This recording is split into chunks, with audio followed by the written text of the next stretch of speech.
Good morning friends, कैसे हैं आप लोग। तो दोस्तों, मैं आपका दोस्त प्रवीण सर आप सभी लोगों को करंट अफेयर्स की क्लास में स्वागत करता हूं। करंट अफेयर्स की क्लास में हम डेली कम से कम 10 से 12 क्वेश्चन को डिस्कशन करते हैं दोस्तों, डेली प्रतिदिन। और आपको वीडियो मिलने का जो समय है, टाइम अपलोडिंग समय है 6 बजे, आपको वीडियो आप तक पहुंच जाएंगे।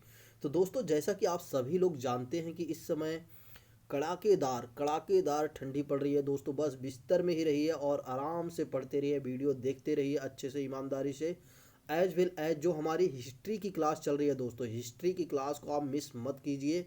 मैं डेफिनेटली कहता हूँ कि मेरे द्वारा पढ़ाई गई चीज़ें आपको कहीं से भी एग्ज़ाम में कोई समस्या नहीं होगी, एग्ज़ाम में आप बेहतर कर पाएंगे, ये मेरी गारंटी है दोस्तों।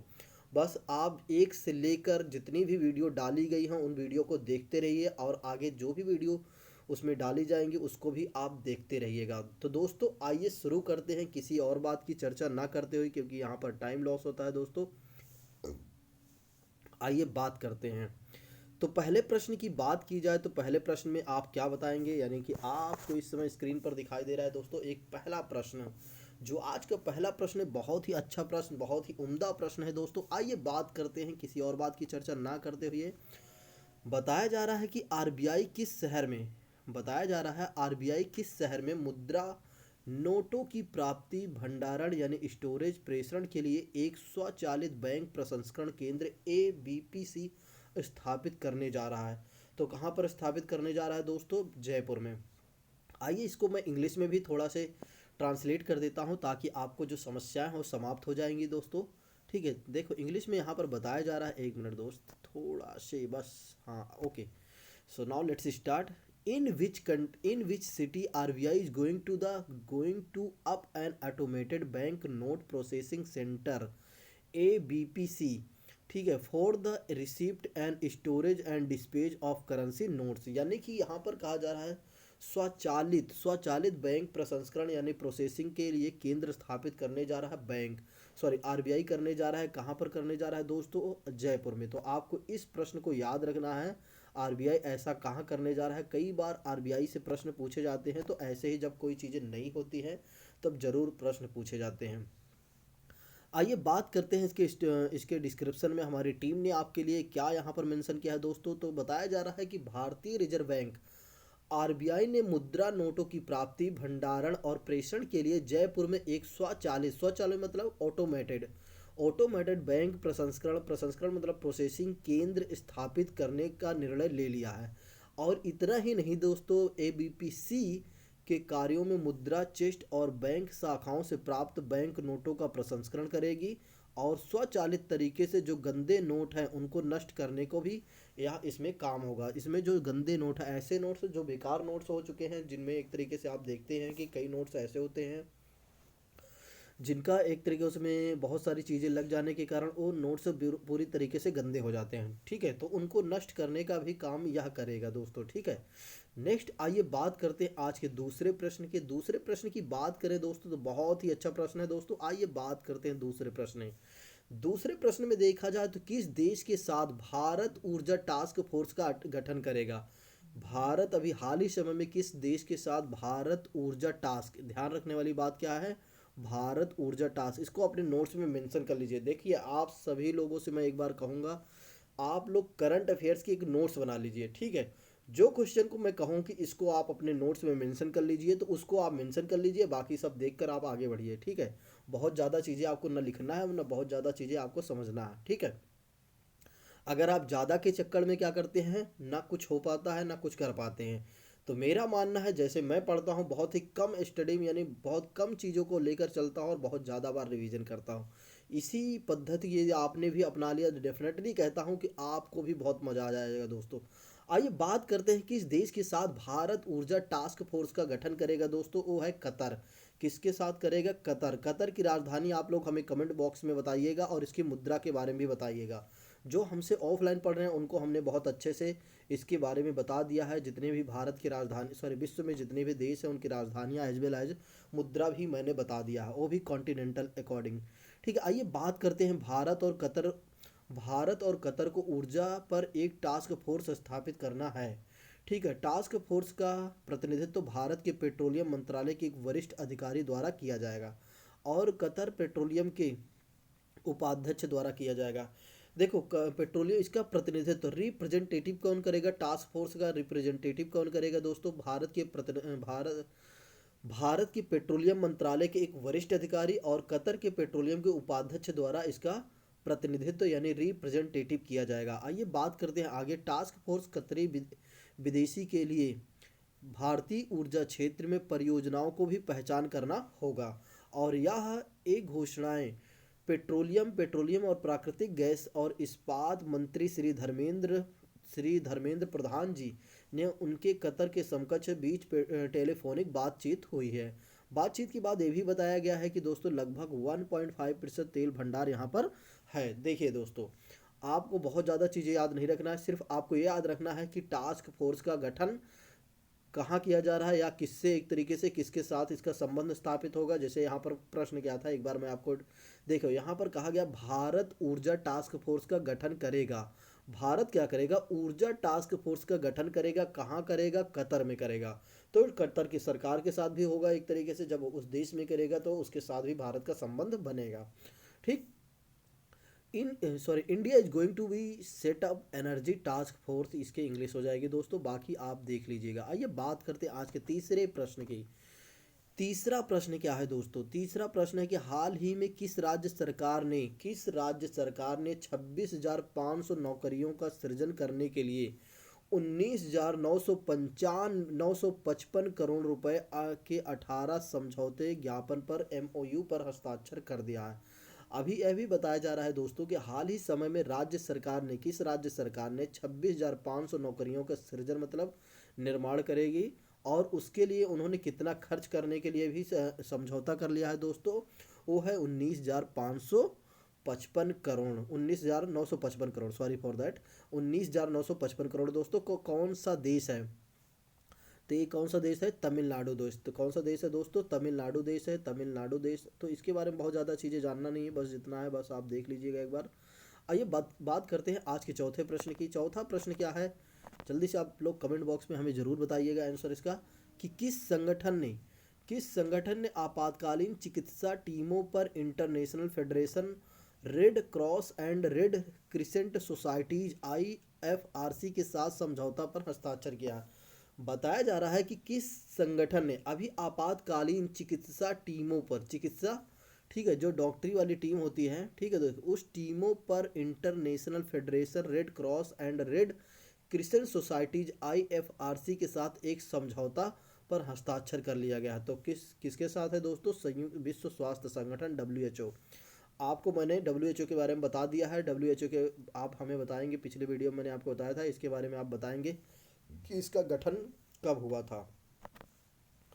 नेक्स्ट आइए बात करते हैं हमारी टीम ने आपके लिए क्या लाया है दोस्तों।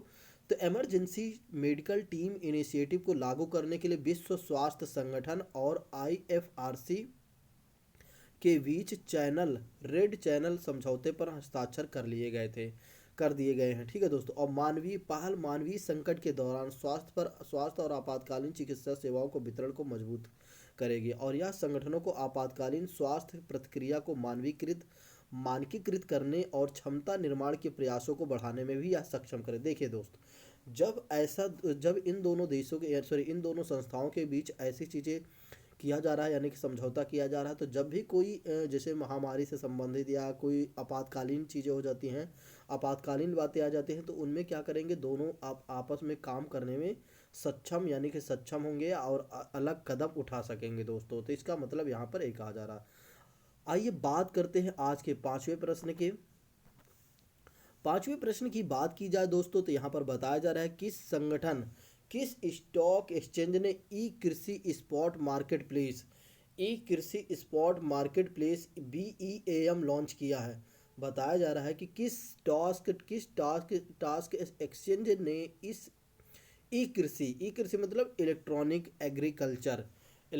Agriculture market place BEM launch किया है। BEM एक तरीके से एक प्लेटफॉर्म है, ठीक है, यानी कि ऐप है, उसको लॉन्च किया है। तो किसने लॉन्च किया है दोस्तों, BSE बॉम्बे स्टॉक एक्सचेंज ने, BSE यानी कि बॉम्बे स्टॉक एक्सचेंज ने दोस्तों। आइए बात करते हैं हमारी टीम ने आपके लिए क्या लेकर आई है दोस्तों, आइए देखते हैं। हमारी टीम ने आपके लिए क्या मेंशन किया है कि बॉम्बे स्टॉक एक्सचेंज लिमिटेड ने अपनी सहायक company BSc investments limited and के माध्यम से कृषि वस्तुओं के लिए, किसके लिए, कृषि वस्तुओं के लिए एक इलेक्ट्रॉनिक स्पॉट प्लेटफॉर्म लगाएगी दोस्तों। ठीक है, BSc agriculture market limited launch किया है। ठीक है, बीएससी ई मार्केट ई एग्रीकल्चर मार्केट लिमिटेड लॉन्च किया है। किसने किया है दोस्तों? बॉम्बे स्टॉक एक्सचेंज कंपनी ने। और जिसका उद्देश्य है कि मंच वित्तीय बाजार प्रौद्योगिकी और इसके जीवंत पारिस्थितिकी तंत्र में बीएससी की ताकत को बढ़ाकर भारतीय कृषि बाजार को प्रतिस्पर्धा को बढ़ावा देना। देखो, ऐसा करने से क्या होगा, भारतीय कृषि बाजार जो होगा वो प्रतिस्पर्धा में आएगा, यानी कि कंपटीशन में आएगा दोस्तों। आइए बात करते हैं आज के छठे प्रश्न की। छठे प्रश्न की बात की जाए तो बहुत ही अच्छा प्रश्न है, ये भी छठा प्रश्न दोस्तों। आइए बात करते हैं छठे प्रश्न की। भारत के पहले home made mRNA Covid 19 vaccine जो पुणे में स्थित जिनेवा बायोफार्मास्यूटिकल्स द्वारा विकसित किया गया है, उसका नाम क्या नाम है ये बताइए, जिसे परीक्षण शुरू करने की अनुमति मिली है। बताया जा रहा है भारत के पहले home made mRNA Covid 19 vaccine का नाम बताइए जिसे मानव परीक्षण शुरू करने की अनुमति मिली है दोस्तों। अभी हाल ही समय में इसको अनुमति मिल गई है। जल्दी से बताइए इसका आंसर क्या हो जाएगा। आंसर इज डी करेक्ट दोस्तों। एच एच जी सी ओ 19 नामक एक कोविड 19 नामक एक वैक्सीन है, जिसको मानव परीक्षण के लिए इसको यानी ट्रायल के लिए अनुमति मिल गई है भारत सरकार के द्वारा। आइए बात करते हैं आज के छठ, बस इसमें वही चीज़ें हैं, बस उतना ही याद रखिए, बहुत ज़्यादा चीज़ें नहीं हैं।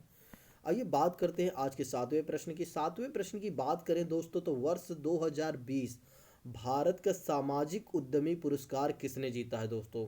वर्ष 2020 भारत का सामाजिक उद्यमी पुरस्कार किसने जीता है दोस्तों? तो इसको भी आप अपने नोट्स में मेंशन कर लीजिएगा। ठीक है, तो किसने जो जीता है दोस्तों? अशरफ पटेल जी।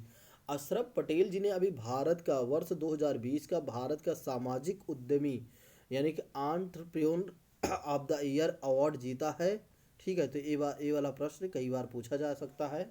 तो कौन है? अशरफ पटेल जी हैं। ठीक है, आइए बात करते हैं आज के इसके बारे में, थोड़ा सा डिस्क्रिप्शन के बारे में भी बात कर लेते हैं कि प्रवाह और कम्युनिटी के संस्थापक सदस्य एंड बोर्ड सदस्य अशरफ पटेल जी को द यूथ कलेक्टिव CYC का social entrepreneur of the year award 2020 से सम्मानित किया गया है या उन्हें विजेता घोषित किया गया है। यह पुरस्कार केंद्रीय मंत्री द्वारा प्रदान किया गया था। किसके द्वारा किया गया था? सेंट्रल मिनिस्टर द्वारा। महिला और बाल विकास कपड़ा स्मृति जुबिन ईरानी जी ने भी इनको एक तरीके से सम्मानित करने में थी। ठीक है, उन्हीं के द्वारा किया ही गया है, समझो एक तरीके से उन्हीं के द्वारा किया गया है। और इनके बारे में भी तब बताया जाता, अवार्ड उन उद्यमियों को पहचानता है जो भारत की सामाजिक समस्याओं को हल करने के लिए अभिनव, टिकाऊ और स्केलेबल संसाधनों को लागू करते हैं। देखिए, ऐसे अवार्ड उन लोगों को दिया जाता है दोस्तों जो एक तरीके से सामाजिक समस्याओं, जो वर्तमान में भारत में समस्याएं हैं और वहाँ पर रहने वाले लोग, मतलब किसी भी जगह का, उन सामाजिक समस्याओं को हल करने में उन्होंने अभिनव, ठीक है, अच्छा काम किया हो, टिकाऊ काम किया हो और स्केलेबल संसाधनों को भी उन्होंने लागू किया हो। तो ऐसे लोगों को क्या दिया जाता है दोस्तों? क्या दिया जाता है? उन्हें दिया जाता है the youth collective social influencer of the year.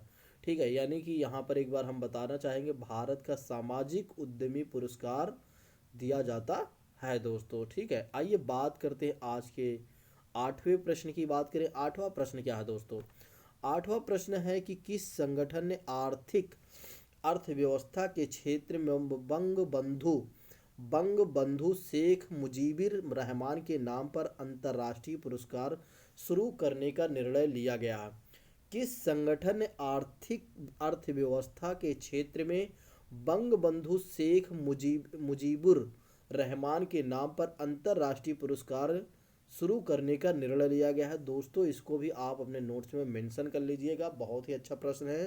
तो दोस्तों, इसका आंसर हो जाएगा आपका यूनाइटेड नेशन एजुकेशनल साइंटिफिक, यानी कि साइंटिफिक एंड कल्चरल ऑर्गेनाइजेशन, संयुक्त राष्ट्र शैक्षिक वैज्ञानिक और सांस्कृतिक संगठन के द्वारा। ठीक है दोस्तों, आइए बात करते हैं आज के, इसमें डिस्क्रिप्शन की बात कर लेते हैं दोस्तों। यदि हम इसके डिस्क्रिप्शन की बात करें दोस्तों, तो यूनेस्को ने बंगबंधु शेख मुजीबुर रहमान के नाम पर रचनात्मक अर्थव्यवस्था के क्षेत्र में एक अंतर्राष्ट्रीय पुरस्कार शुरू करने का निर्णय ले लिया। किसने दोस्तों? यूनेस्को ने। और नवंबर 2021 से युवाओं की वैश्विक आर्थिक पहल के लिए 2 साल में एक बार $50,000 का भी 2 साल में एक बार क्या दिया जाएगा? $50,000 का पुरस्कार दिया जाएगा इसमें। आइए बात करते हैं आज के 9वें प्रश्न के। 9वें प्रश्न की यदि हम बात करें दोस्तों, तो 9वें प्रश्न में यदि हम बताएं तो 9वें प्रश्न में कहा जा रहा है संयुक्त राष्ट्र शैक्षिक वैज्ञानिक सांस्कृतिक संगठन यूनेस्को के वर्तमान प्रमुख कौन है। इनके बारे में कई बार चर्चा हो चुकी है, ठीक है, फिर भी मैं इसको बताने का प्रयास करता हूं दोस्तों। कहा जा रहा है कि संयुक्त राष्ट्र शैक्षिक वैज्ञानिक सांस्कृतिक संगठन यूनेस्को के वर्तमान प्रमुख कौन है दोस्तों? तो इनको भला कौन नहीं जानता है? ऑड्रे ओजले, ठीक है। तो इसको आप अपने नोट्स में नहीं भी मेंशन करेंगे, अगर मेंशन करना चाहते हैं तो कर भी सकते हैं अभी, ठीक है, अगर आपको हाल ही समय में कोई एग्जाम देना है दोस्तों। तो इसका मुख्यालय कहाँ पर? UNESCO Paris France. और प्रमुख कौन है इसके? Audrey Azoulay. और स्थापित कब किया गया था? 16 नवंबर 1945 को, लंदन, यूनाइटेड किंगडम दोस्तों। आइए बात करते हैं आज के 10वें प्रश्न की। बहुत ही अच्छा प्रश्न है दोस्तों, 10वें प्रश्न को तो आप नहीं भूलेंगे, आप अपने नोट्स में इसको जरूर मेंशन करेंगे। कावेरी उत्तर वन्य जीव अभ्यारण्य किस राज्य में स्थित है? कावेरी उत्तर वन्य जीव अभ्यारण्य किस राज्य में स्थित है दोस्तों? जल्दी से इसका आंसर बताइए। इसका आंसर हो जाएगा आपका तमिलनाडु में। इसका आंसर इज 1 करेक्ट हो जाएगा दोस्तों। कावेरी उत्तर वन्य जीव अभ्यारण्य किस राज्य में स्थित है दोस्तों? तो तमिलनाडु में, ठीक है। आइए आज के क्वेश्चन ऑफ द डे की बात कर लेते हैं। देखो यहाँ पर थोड़ा सा हमारी टीम ने आपके लिए थोड़ा से मेंशन किया हुआ है, इसके बारे में मैं बता देता हूँ कि कावेरी उत्तर वन्य जीव अभ्यारण्य भारत के तमिलनाडु के धर्मपुरी और कृष्णागिरी जिलों में स्थित एक संरक्षित क्षेत्र है दोस्तों, ठीक है। तो बस इतना ही जानना है, बहुत ज़्यादा नहीं जानना है। डू और die is the famous slogan given by, किसके द्वारा दिया गया है? करो या मरो के का नारा किसके द्वारा नारा दिया गया है? यह बहुत ही फेमस और प्रसिद्ध नारा है दोस्तों। आप लोग कमेंट बॉक्स में हमें ज़रूर बताइएगा। ये रहा आपके सामने ऑप्शन दोस्तों। तो दोस्तों ये वीडियो आपको कैसे लगी? यदि आपको हमारी वीडियो पसंद आई तो दोस्तों आप लोग लाइक करना मत भूलिए, एज वेल एज सब्सक्राइब करना भी मत भूलिए। तो दोस्तों और भी जो वीडियो जा रही हैं उसको भी आप देखते रहिए। यूपी स्पेशल की सेकेंड सीरीज बहुत ही जल्द आने वाली है, 2 से 3 दिनों के अंदर यूपी स्पेशल की सेकेंड सीरीज आने वाली है। तो दोस्तों आप लोग बने रहिए हमारे साथ, हम आपको इसी तरह की नई नई वीडियो, नई नई चीज़ें बताते रहेंगे। तो दोस्तों आज के लिए हम यहीं पर अलविदा लेते हैं। थैंक यू सो मच दोस्तों, जय हिंद।